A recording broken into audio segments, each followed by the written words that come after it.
오늘은 선생님과 함께 여러분들이 잘 알고 있는 세종대왕에 대해서 살펴보도록 하겠습니다. 세종대왕의 원래 이름은요, 이보입니다. 아버지는 조선의 3대 왕인 태종, 이름은 이방원, 그리고 어머니는 원경, 왕후, 민씨, 이 사이에서 태어납니다. 형제들이 사형제가 있어요. 사형제가 첫째 형이 양녕대군, 둘째 형이 효령대군, 그 다음에 세종대왕은 셋째 충녕대군, 그리고 막내가 성녕대군입니다. 조선시대에는 여기는 이제 첫째 왕 있죠? 첫째 왕이 왕위서열 1위입니다. 즉, 세자가 되는 거예요.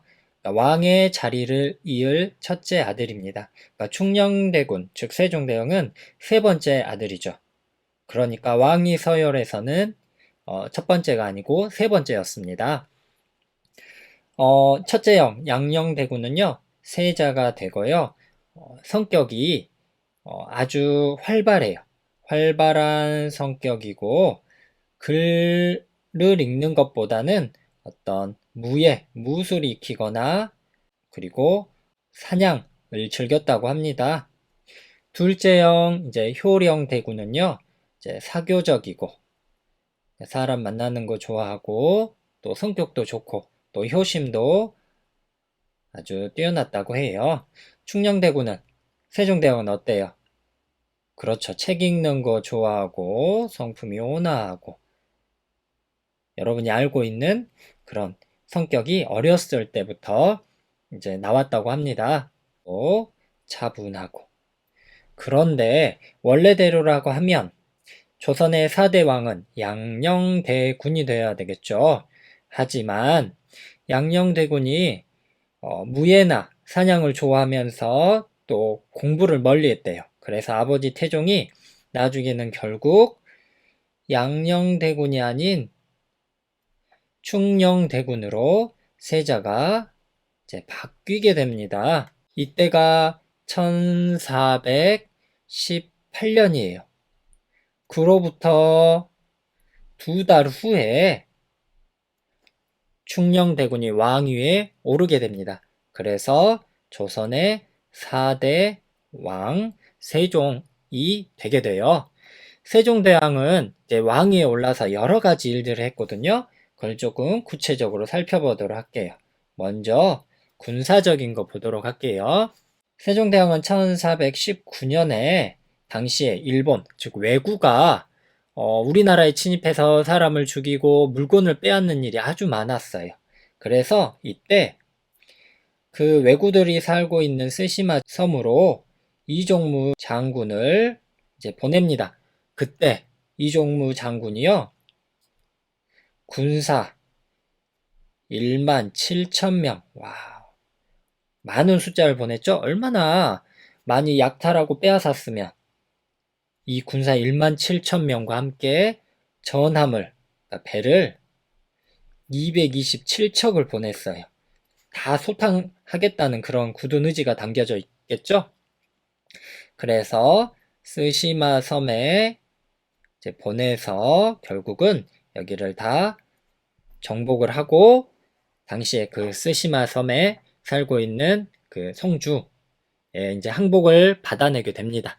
그리고 왜구들만 우리나라를 괴롭혔던 게 아니라 당시에 여진족도 우리나라를 괴롭혔어요. 여진족은 우리나라 지도 한번 이렇게 선생님이 그려볼게요. 여기 북한 위쪽이거든요. 여기가 이제 백두산, 그리고 이곳이 이제 두만강, 압록강. 그러니까 여기서 막 위에서 이렇게 공격을 해오는 거예요. 누가요? 여진족이. 그래서 여기를 막아야 되겠죠? 세종대왕은 이쪽을 수비하기 위해서 장군들을 보내요. 여기에 있는 이 두만강 있죠. 두만강에는 김종서 장군을 보내고, 그리고 이쪽 압록강 주위에는요, 최윤덕 장군을 보내서 여진족을 토벌을 합니다.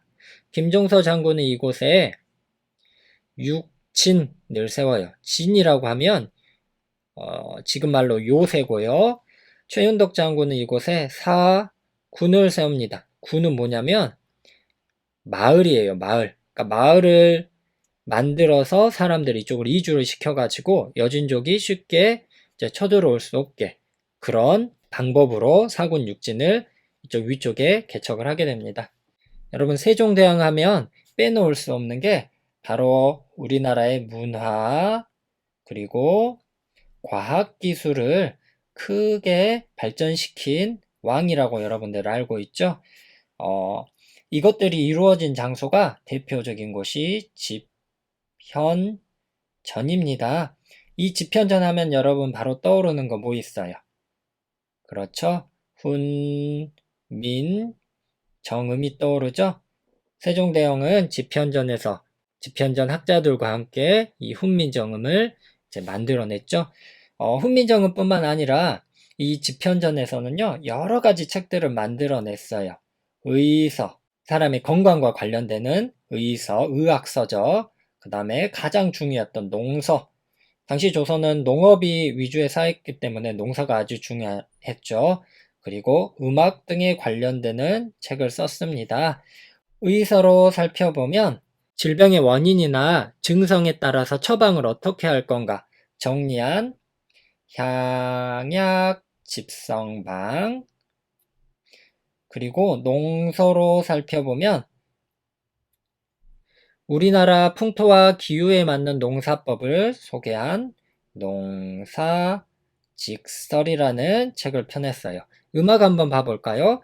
음악에는요, 아악을 정리했는데요. 이 아악이 뭐냐면 나라의 행사에 사용하는 음악이에요. 이게 고려 예종 때 중국 송나라에 있다 들어왔거든요. 우리나라 음악이 아니죠.